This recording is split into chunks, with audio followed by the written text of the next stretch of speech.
Hello everyone, this is Yuti Doshi from One Mantra Mental Health. Today we have with us Ms. Shalaka Khare. She is a psychologist from Nagpur. And Shalaka, please tell us something more about you. Thank you, Yuti, for inviting me. It's a pleasure to be here. So I began my journey in mental health 5 years ago, and I am a practicing psychologist since then. My major is counseling psychotherapy, and I do not deal with pathological issues. So my major areas of work are cultivating emotional balance, um, bringing in regulation when it comes to behavioral issues, and inculcating emotional health, emotional fitness. And I do deal with all age groups, but my major clientele is young adults. And I'm also associated with a school where I deal with children and parents. Um, and I run under a label called as Hike Through Life, where I provide therapy that is affordable, and where I try to make therapy reachable to people who really require it. Yeah. Thank you so much for that introduction. So, I can say that Shalaka is a school psychologist and she also is the founder of Hike Life. So, I will talk about it towards the end of our section. But starting with today's topic, today we are going to talk about trauma, and I think there would be no one else to talk about childhood. Like, you are the perfect person we are talking with because you deal with a lot of young adults currently. So, Shalaka, please tell us something about trauma. What exactly is trauma? So if we go by the definition, trauma means wound. And when we talk about wound in the field of mental health, it is regarded as emotional wound. So before I really touch what trauma really is, I'd like to share what makes trauma an important part of my work, or dealing with trauma an important part of my work. So when I began my journey, I was working with a de-addiction center, and at that place, you know, it was really heartbreaking to see people um, not being able to keep clean and relapsing again and again and coming back to the center after a few months or a couple of years. And their families were really, really stressed, and there were financial issues because, so addiction brings in a lot of things along with it, including crime and mental illness. And, you know, it was so intriguing to figure out what makes people go addicts, because not everyone who drinks turns into an addict. So I always wondered, how come there's this specific person who becomes addicted to alcohol, and there's this another person who drinks casually, maybe as a recreational drink, and doesn't get addicted to it. So I came across this person called as Gabor Mate, my teacher, my mentor, Mr. Indrajit Deshmukh, who runs an amazing place in Pune called as Wisdom Matters, introduced me to this person's work, who's known as Gabor Mate. And this person talks about trauma and how trauma leads to addiction. And when we really look into the lives of people who are addicted, we realize that they are more sensitive to dealing with stuff than other people usually, because they are not able to find any other effective ways to deal with their sensitivity, and that is how they end up self-medicating themselves in the form of any substance. And then my quest began, where I started feeling that, what if somebody is able to notice that their child is sensitive, will they be able to save their child from addiction? And that's how I really turned towards understanding and learning about childhood trauma. And trauma is nothing but something that stops you from being your own self, from being your own essential self, something that stops you from being in present, something that changes your experience in a way where you are not able to look at possibilities and you kind of constricted, you know. So trauma is a wound that a person experiences as a child, and then that experience is reinforced over and over in his life. And when we say that the trauma was triggered, so the Yeah. trigger is basically something that is just a reinforcement of that experience. Something that would remind the trauma, or remind the instance that hurt us. More than instance, something that will make them experience the same thing. So, you know, if I have to explain it, I'll explain it with a story of the same person I'm talking about. So Gabor Mate is a 70 plus person today. He's 70 plus years old. And once I remember listening to a story that he was sharing, that he went to some place for giving out a lecture, and that lecture was really, really successful. And, you know, people really found his concepts um, identifiable, or, you know, something that they could relate with. And while coming back, he was feeling that, okay, I think that I've made it in my life. Like, this is right what I wanted to do. And, you know, he was like really, really happy. And when he was coming back, even the airplane faculty members, you know, upgraded his ticket to a business class and told him that, you know, we're so honored to have you on board and all of that. And then when he reached the destination, his wife texted him that, honey, I won't be able to come pick you up. Please take a cab and come home. And suddenly everything changed for him. It was very, very horrible, and he started feeling something that he could not even understand what was happening, where he felt that he just didn't want anything, where the happiness vanished. So he says that, you know, when he tried to kind of do an inventory and inquire into what really happened, he realized that as a child, when he was a few months old, his mother left him, gave him to someone else. And, you know, after some time, like after a few days, after a couple of days, she took that baby back, because that was a time when the World War was happening, when the World War II was happening, and their lives were in threat. So this woman, just to save her child's life, gave it away to someone. But as a child, he had experienced abandonment, and every time, every small thing happened which made him experience something similar, where he would feel that there is something happening which is close to abandonment. He will experience the same fear and stress, and, you know, something that made him extremely sad. So here there is a 7-year-old guy experiencing the same trauma that he experienced when he was a couple of months old. And that is exactly what childhood trauma really is, and that's how it works. So you know, and I really believe that whatever he said makes so much sense to me, because um, you know, all of us have heard this phrase that Buddha coined, where he says that our mind creates the world. However, um, as a child, he doesn't really know how to perceive the world. He's simply perceiving the world through his experiences. And hence, the world creates the mind of a child, which later on, when the child is turning into an adult, creates his own world.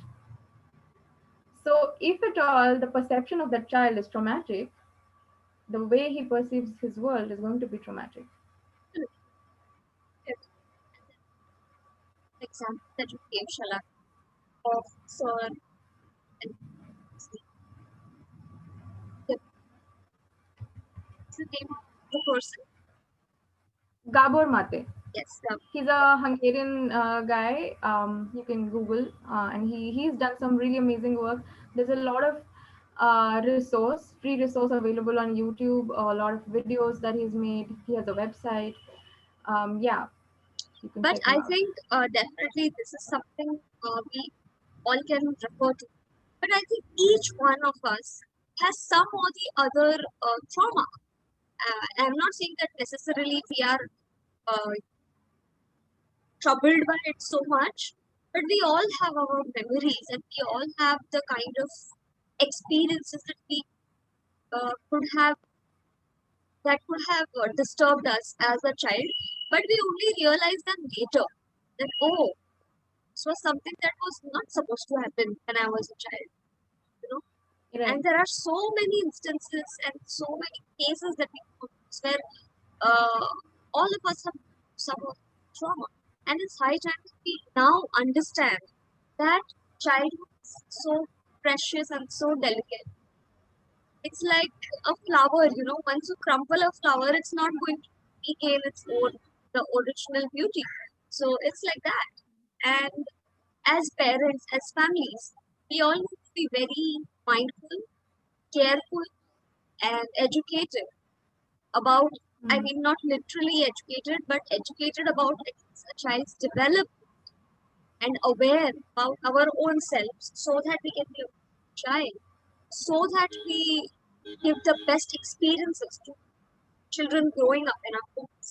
So, since we're talking about childhood trauma, Shalaka, tell me, like, there are different kinds of trauma. Some, like, for example, we all have gone through at least one common trauma, that is the physical trauma of a knee injury, or bachpan mein hum gir gaye cycle se, something like that. Right. But then, what are the other kinds of trauma that we should be careful of when it comes to mental health? Okay.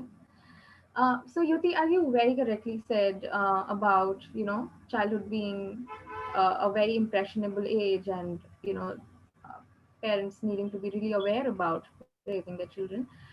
Um, as much as I have studied about trauma, be it Peter Levine's concepts, be it Stephen Porges talking about the neurobiology and the impact of it.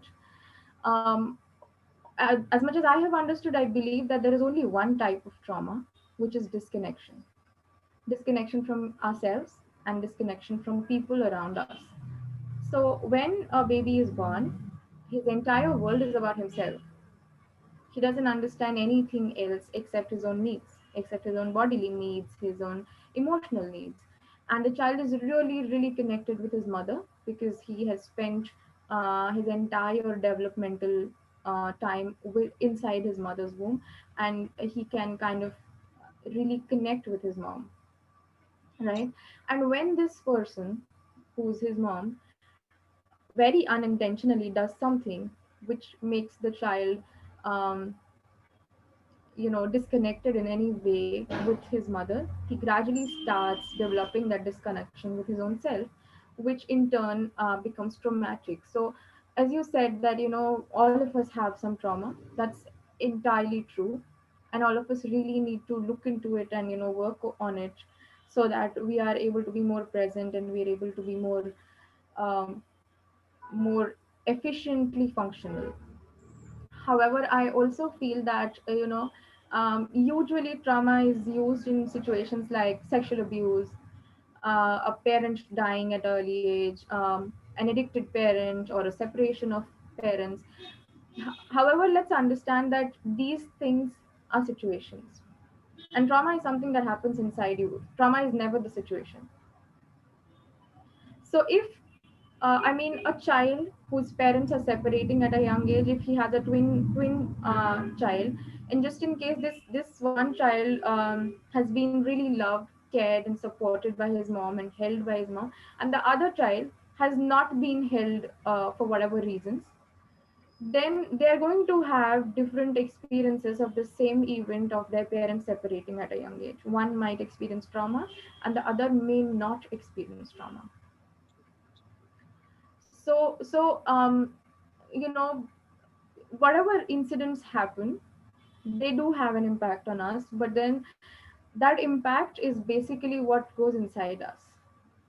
And as children, we are not really at a place where we can really be aware of what is happening inside us, but as adults we can.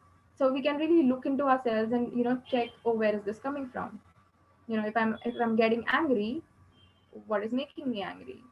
If I'm feeling insecure, what is making me feel insecure? If I am wanting to be defensive for whatever reasons, what makes me defend myself so strongly? So yeah, that's how I think we can look into our trauma. So, Shalaka, I would that since we're talking about these incidents that happen to child, just to make it more clear for our viewers, what are the kind of incidents? Could you give at least 3 to 4 examples? Like what kind of Yeah. incidences can create trauma in a child, in a very small child? Mm-hmm. Okay. So, a lot of times, at least in Indian culture, you'll see that a child is tied up in a cloth, Yeah. specifically a newborn baby, and that is because the child needs to feel held.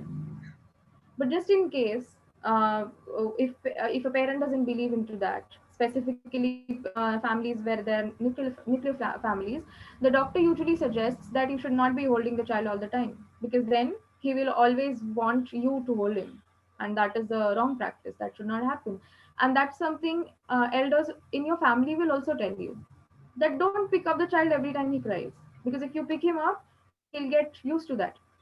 Now, if the child is feeling unsafe, because the atmosphere is very different as it was in the womb, and you don't hold him, he's crying, he's seeking that safety, and the mother doesn't touch him. The child is left with an experience that, oh, I'm living in a world that does not care. Disconnection. Even like this is what we're talking, that he will feel disconnected with his previous experience. Because previously my mother used to hold me, and now my mother doesn't hold me. What is going on? Exactly. Right. So all the small things, Yuti, contribute to this. For example, if a child is crying and the mother is unable to pacify the child, so she puts in a pacifier in his mouth. Or even if the child is not crying and just playing and making loud sounds, and the mother doesn't want that sound around, she's probably working or doing something. So she's going to push that pacifier in his mouth, and he is not going to want it. So he'll spit it once, twice, and third time he's going to accept it. It's fine. I mean, if my mom finds it right, let me do it. But that is going to leave that child with a feeling that I am not in charge. I cannot choose what I want. Wherein, if there's a child who's hungry and the mother is able to understand that, okay, it's time for my child to be fed, and she feeds that child, the child is going to be, whoa, I know what I want, and I can get it. So I just get what I like, whatever I manifest, I get it. So the confidence level of that child is going to be very different than this first case, right? So these very small incidents where the parents really, really love their children, but they don't understand that they are leaving their kids in a with an experience that is probably going to rule their entire life, their entire perception of the world when they grow up. So totally explained, Shalaka. And I think it makes so uh, concepts clear, and it answers a lot of my questions.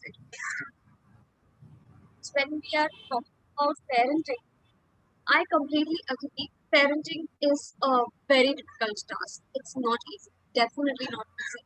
And I think we can't comment because we are not even parents, but we are children and the children. Yes. And how much ever difficult parenting is, uh, you have chosen to be there. Right? So then, choosing the right kind of parent, choosing to be mindful, choosing to give the best experience to your child also comes along. There's no other option. Very And true. when we are Yeah. talking about childhood trauma, sometimes things are not in our control. Hmm. But it's just that maybe we could just start being aware of ourselves, self awareness, even for us, we need to understand our childhood trauma as well. Just because maybe I have a very nice job right now, I'm doing very well in my relationship, my family is nice, everything, each area of my life is awesome. But still, if you get that self awareness and you understand where certain things happened and why certain things make me anxious and why certain things make me so agree, as you had previously mentioned. Just understand why, answer the why of all your emotions. I think will reach out somewhere, will touch that area which is somewhere connected to your child, and that might really just make you feel liberated, happy.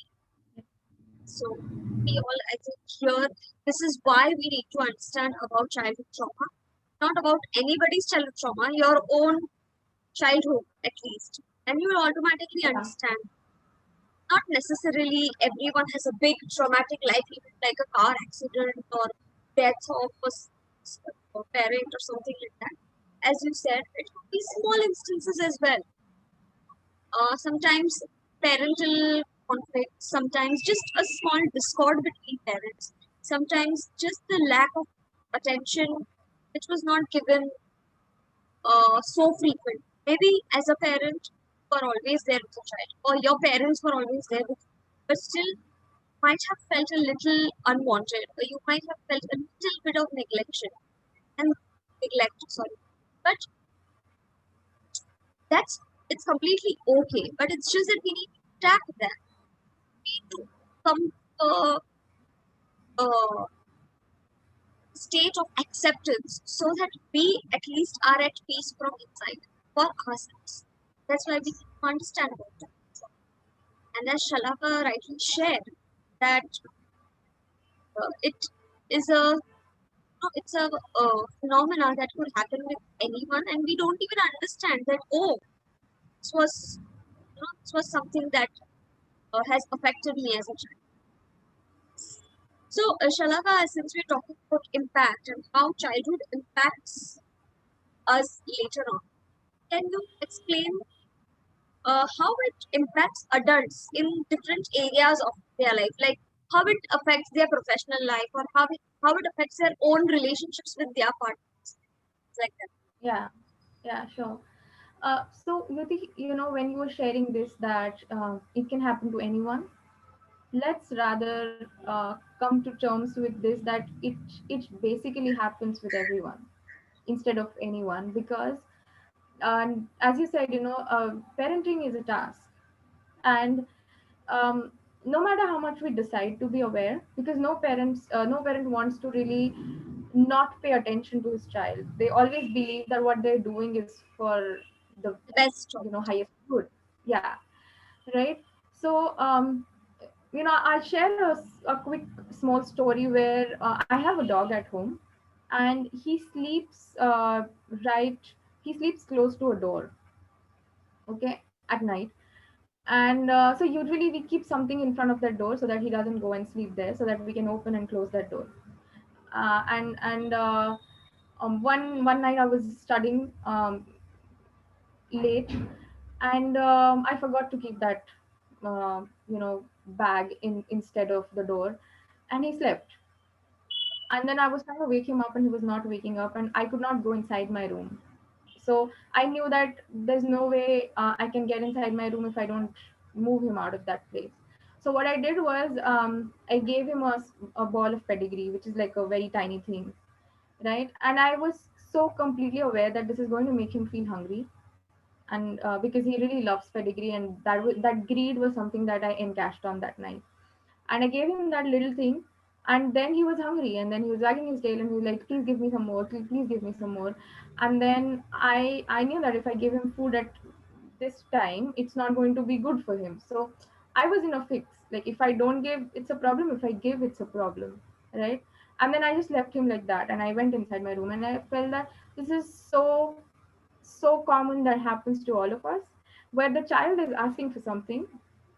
And for example, children like to watch videos, really young children, and the parent knows that this child makes a lot of, like, throws a lot of tantrums when he wants to eat, like when he should eat, not wants to eat actually. So they'll put that video on so that the child is busy in the video, and they'll feed that child. It's not that the parent doesn't care. It's just that the parent feels that this makes my task easy, so let me just do it. But that is so harmful for the child. It is diminishing his creativity. The child is the child's eyes are glued to the screen, and it's just, we all know that it is not good, but we still end up doing that because that seems to be the only possible way to do it, right? And when I spoke initially about constriction, that trauma brings in constriction, which means not being able to see more than one possibilities out there, that is what this is, where we as children experienced that aisa hi hota hai, this is how you deal with it, so that's how you do it. So this is how it affects our lives. When you're asking how does it affect my life, if I realize that at my workplace my subordinate is not doing something, and I want that person to do it, and if I have in my childhood learned that screaming helps, I might as well yell at my subordinate that why is this not done, why is this not complete, and I might even use some statements which will make that person feel ashamed of himself,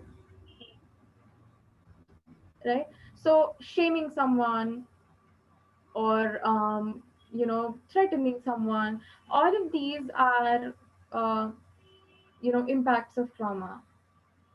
So We happen to basically, respond. a person is seems powerful and seems like a bully sometimes.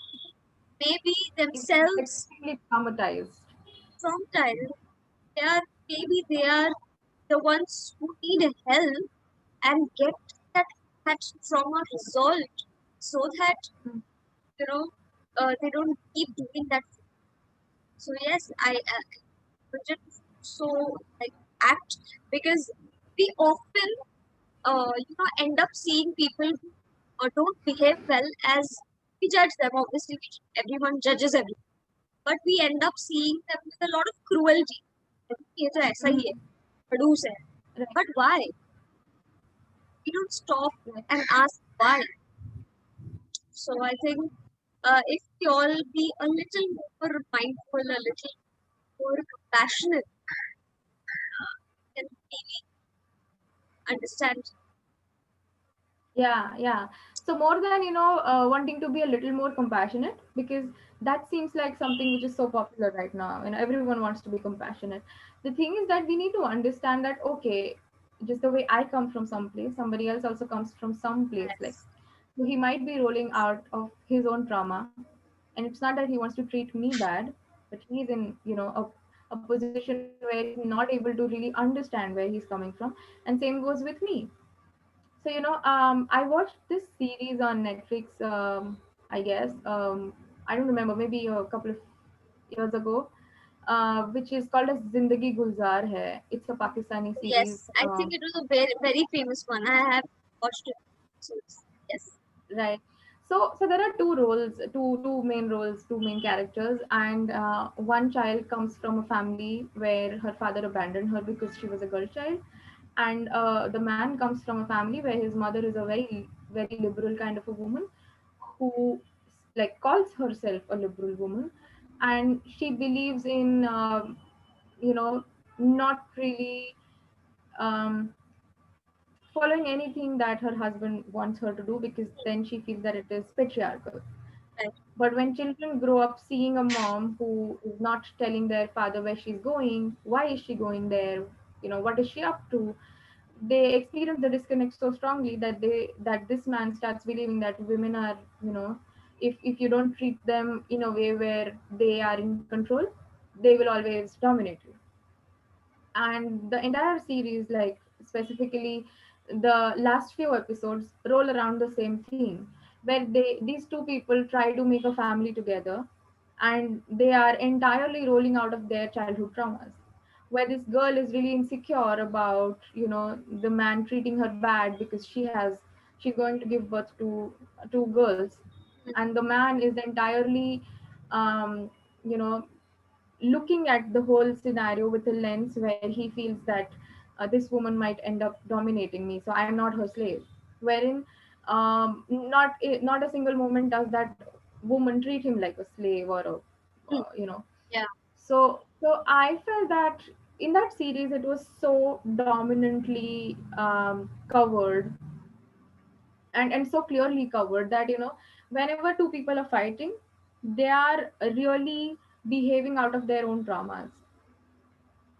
It's Now, got I nothing think to do with this, you hardcore. have given all of us a new perspective, I think. And this we need to remember. Whenever two people are fighting, they might be coming from a place of their trauma. And it applies to us as well. When I am fighting, maybe I could, or angry, maybe I could just take pause for 1 second and think, where is this coming? This is so. I mean, I really need to highlight this because it's really important, Shalaka. It's all about your own experiences and why you react to situations. I think we have been talking this now, and if I mean, we just need to be self-aware. I think, and sometimes it's not easy. That's why we are here. We can talk to a mental professional. If you are viewing this video and if you think that there are certain things that always trigger you and you don't understand why, please go and talk to a therapist. They might help you understand your own traumas and why not. And as you said, if people are fighting, it might be because of their own problems. And if we all understood this, I think there would be very less fights. Well, we're being ambitious, but we can hope for the best always. So, Yes. yes, I'll just sum it up to how, you know, what Shalaka mentioned, how childhood trauma impacts adult life is one is your perception towards everything that you look at. Your perception comes from your childhood. And if you have experienced neglect, abandonment, anger, lot of extreme pampering, or too much attention, or too little attention, or too much Too strict, much evaluation. much evaluation, too much judgment, whatever you have experienced as a child, it will reflect in your relationships with your children, with your in-laws, with your own parents when you work, With at your your professional. workplace, your colleagues. It will reflect everywhere. And you might feel that, oh, why is everyone being so bad to me? But maybe there are certain behaviors you could correct. So Right. we all just, I think at this point, we need to understand more about, learn more about ourselves. I think learning about ourselves is something we don't, even if we have time, or even if, like during this lockdown, we all got our own time. We all got time with our family. But really, how many of us stopped and thought, hey, okay, let me learn about myself? Because we all already believe that, oh, I know everything. So maybe not. Yuti, I'd like to interrupt and just add something here Yes. that um, when we say that people think that they know everything, it's usually that whenever they've tried to know something about themselves, that has brought pain on them. And the entire system that we are in is a system that teaches us that avoid pain. It never teaches us that you should hold your pain. All the allopathic medicine, the entire allopathic medicine is probably based on this philosophy where they want us to avoid pain. That is what painkillers do. It doesn't really cure the pain, it just stops you from feeling the pain. So let us understand that when you say that we should turn inward and we should really check. I want to give you a small hint that when you do that, uh, we understand that it's going to be tough, and that's right why mental health professionals are here to cater that for you.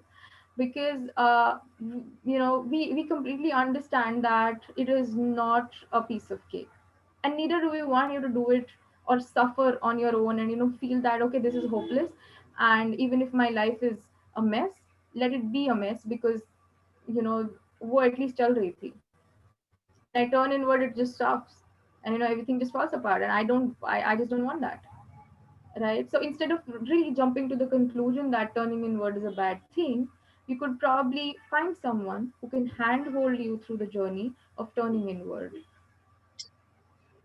Very well. Thank you for answering that. And I would like to thank you for sharing your personal experiences as well. It's really, really helpful for me and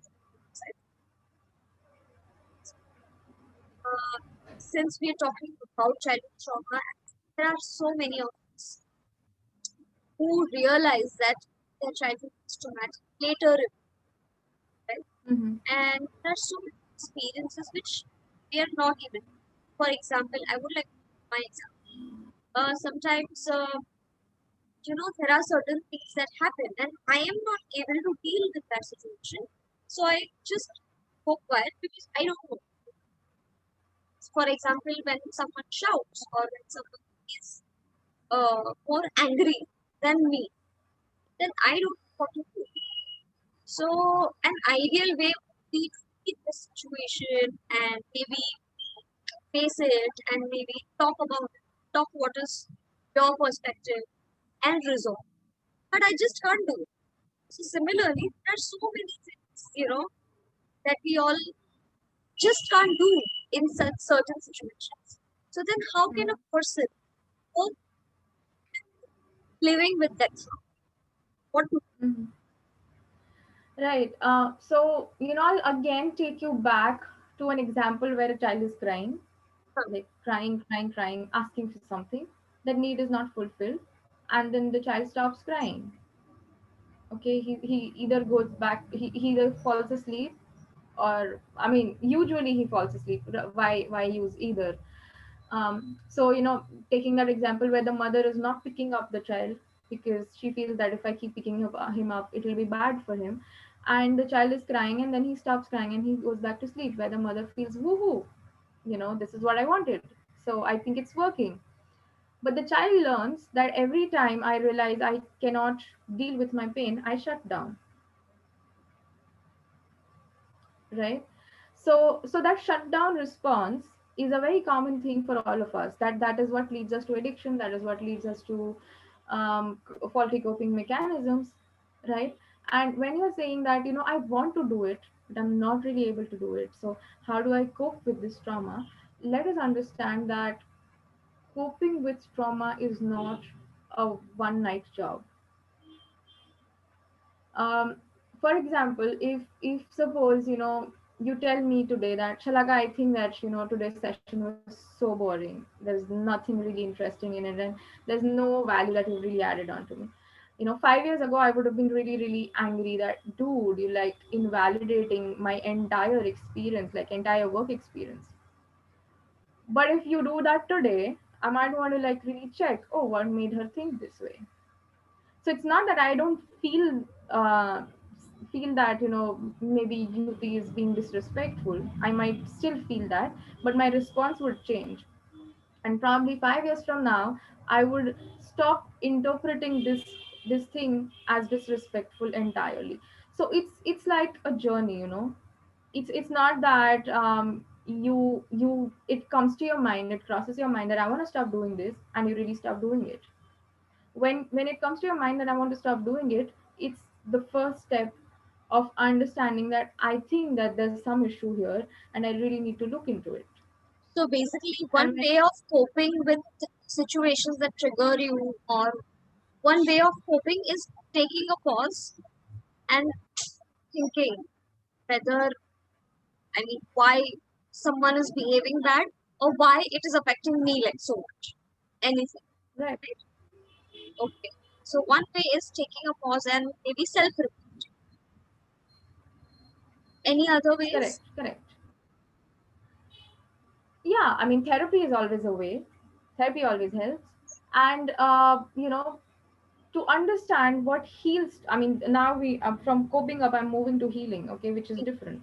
Coping up, it's kind of, gradually moving towards healing, but healing is like healing, right? So when we talk about healing any trauma or any traumatic experience, it is by replacing that traumatic experience with a new experience which invalidates that trauma, rather not invalidates, but kind of cuts off that traumatic experience. For example, if I touch a vessel which is kept on the gas, where the gas is closed, like there's no fire, but when I touch that vessel, if it is hot and it burns my finger, I might carry that experience in my head that every time there's a vessel on the gas, whether the gas is on or off, it's hot. Unless and until that experience changes for me, where I touch the vessel and I realize that, oh no, it's not always hot. Sometimes it can be, sometimes it can't be. So I just need to really be checking in and, um, be a little more aware about it. And then, so what I'm trying to say here is when your experience changes, the trauma is healed, So I think right? we can apply this to people as well, where maybe you have had, for example, I'll take my example only, where I said when someone shouts or when someone argues or someone is louder than me, I can't say anything, even if I want to. So maybe I could try talking when the other person is not angry, or maybe try some other way and not assume that I won't be able to talk at all. Maybe the other person will listen. Right, So change my right, experience on my own. I mean, every time it can't be the same thing. So here correct, we can frame it as we should not generalize our experience, because if an experience has happened once, it's very less likely that it will always happen the same way. So just right, opening your mind, opening your heart towards uh, more experiences of the similar right, kind will help you heal. right. Yeah, yeah. Opening up to possibilities. And Yuti, I'd like to add something here. So I am also an arts-based therapy practitioner where I use various art modalities in my healing space.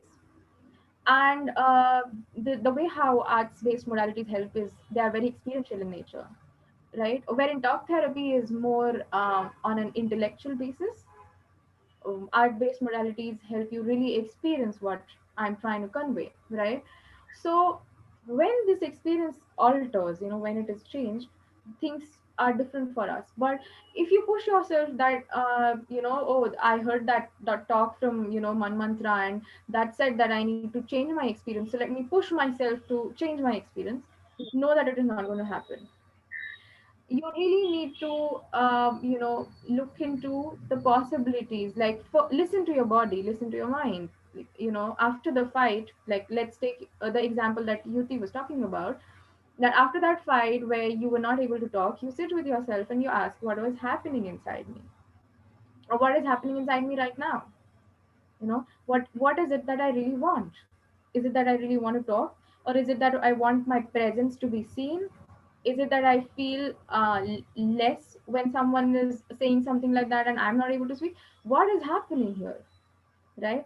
And when you understand what's happening, maybe then you can understand what the need is, because you've understood what is happening. So if the need is that I want to be heard or noticed, you do something that will help you feel heard or noticed, and not in a way where it's unhealthy, in a very you know accessible way, where you probably write a note and share it with that person that, every time you do this, I don't really feel great.